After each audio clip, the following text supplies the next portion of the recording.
Halo Sobat Pintu, nice to know. Kali ini kita akan membahas tentang postpartum blues.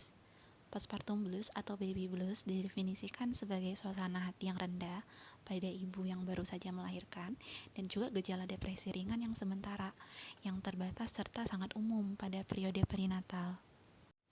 Sekitar 4 dari 5 orang tua baru atau 80%-nya itu akan mengalami baby blues. Ini dapat mempengaruhi orang tua baru dari segala ras, usia, pendapatan, budaya maupun tingkat pendidikan. Ibu tidak bisa disalahkan atas perasaan yang ia rasakan. Merasa blues tidak berarti orang tua atau ibu itu melakukan kesalahan.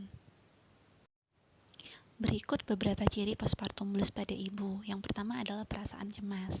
Mengalami gelombang kesedihan yang tiba-tiba, ibu akan merasa kelelahan, merasa tidak aktif, umumnya merasa kewalahan.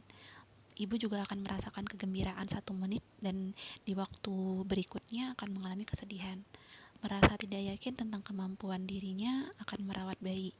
Ketidaksabaran, sering marah, tanpa menangis bahkan untuk hal-hal yang kecil. Ibu mengalami kesulitan berkonsentrasi, kesulitan untuk tidur, bahkan ketika ibu punya waktu untuk itu. Lalu bisakah seorang ayah mengalami baby blues? Tentu saja bisa. Hingga 10% pasangan dapat memiliki perasaan sedih atau depresi setelah kelahiran bayi. Ini paling sering terjadi selama 3 hingga 6 bulan pertama setelah bayi lahir, tetapi dapat berkembang hingga 1 tahun setelahnya. Berikut ciri postpartum blues pada ayah, seperti mereka akan menarik diri dan ingin sendiri, merasa marah, murung, rewel, maupun cemas. Ayah akan kehilangan minat pada pekerjaannya ataupun hobi favoritnya, atau bahkan memilih untuk bekerja lebih banyak, merasa frustasi ataupun sedih, merasa putus asa dan juga kewalahan, sulit tidur dan sulit membuat keputusan. Kurang tidur, masalah hubungan atau stres juga bisa menyebabkan baby blues. Ayah juga mungkin mengalami baby blues karena perubahan hormon selama dan setelah bayi lahir. Kadar testosteron bisa turun dan kadar estrogen bisa meningkat pada ayah baru. Hormon lain seperti kortisol, vasopresin, dan prolaktin juga dapat meningkat.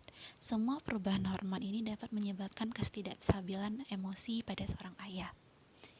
Kebanyakan ibu juga mengalami baby blues 2-3 hari setelah bayi lahir. Mereka bisa bertahan hingga 2 minggu, biasanya hilang dengan sendirinya, dan tidak memerlukan perawatan apapun. Jika ibu memiliki perasaan sedih yang berlangsung lebih dari 2 minggu, beritahu penyedia layanan kesehatan ibu, mereka mungkin ingin memeriksa ibu untuk kondisi yang lebih serius.